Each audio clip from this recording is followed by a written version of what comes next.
माननीय अमितजी गोरखे साहेब यांना विधान परिषदवर आमदार करून घेण्यासाठी सातारा जिल्ह्यातील सर्व मातंग समाजाच्या वतीने मागणी होत आहे। सर्व मातंग समाज साहेबांच्या सोबत आहे। आज या ठिकाणी भारतीय जनता पार्टीने मातंग समाजाला विधान परिषदेची संधी दिली, त्याबद्दल सकल मातंग समाज सातारा जिल्ह्याच्या वतीनं या ठिकाणी मी भारतीय जनता पार्टीचे आभार मानतो।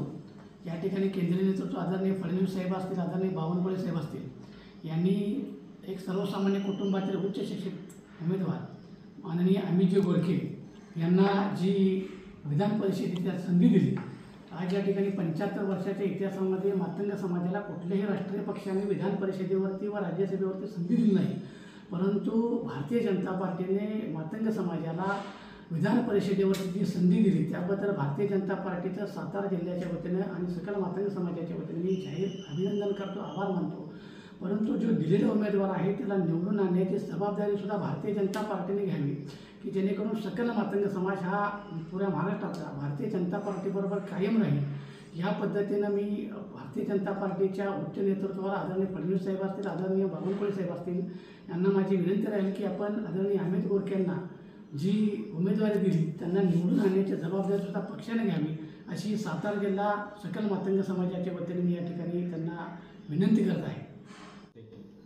आज भारतीय जनता पार्टीने आपले अनुसूचित जातीचे जे नेते अमितजी गोरखे सर त्यांना जी उमेदवारी दिली, खरं तर मी आज पार्टीला मनापासून अभिनंदन करतो, कारण आज त्यांनी एक मातंग समाजाच्या कुटुंबाचा विचार केलेला आहे। एक चांगलं नेतृत्व आम्हाला ते देत आहेत। खरं तर 75 वर्षानंतर आज आम्हाला मातंग समाजाचा एक नेता आमदार म्हणून बघायला मिळणार आहे, ह्याचा आम्हाला खूप आनंद वाटतोय। आणि जसं की जसं भारतीय जनता पार्टीनं जो विश्वास दाखवलेला आहे त्या उमेदवाराला त्या पद्धतीनं निवडून पण आणण्याची जबाबदारी ही भारतीय जनता पार्टीची असणार आहे।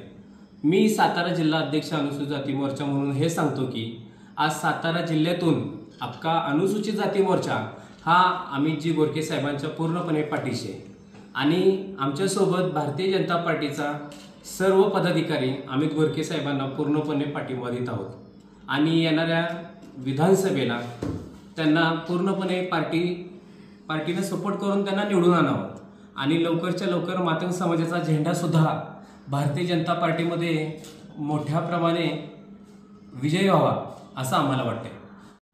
आजपर्यंत आम्ही बघत आलोय की अनुसूचित जाती मोर्चामध्ये जे उमेदवार आले त्यामध्ये मातंग समाजाचा जरा विचार कमीच केला गेला, पण यावेळेस अमित गोरखे साहेबांना जसं विधानसभेचं आमदारकीचं जे तिकीट मिळालेलं आहे किंवा जे जाहीर झालेले ते एक आमच्यासाठी दिवाळीचा सण असल्यागत आहे।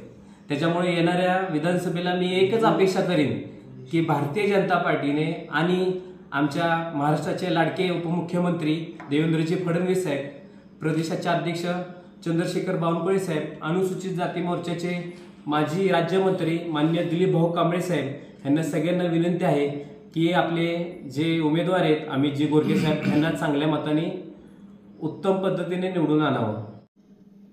मी मारुती बोभाटे आज या पत्रकार परिषदेमध्ये खऱ्या अर्थानं महायुती सरकारमध्ये मातंग समाजाला जो न्याय दिला गेला आहे, मातंग समाजाच्या एका कर्तृत्ववान युवकाला विधान परिषदेवरती संधी दिली आहे अमितजी गोरखे साहेबांना, प्रथम मी त्यांचं अभिनंदन करतो आणि सरकारचं सुद्धा अभिनंदन करतो।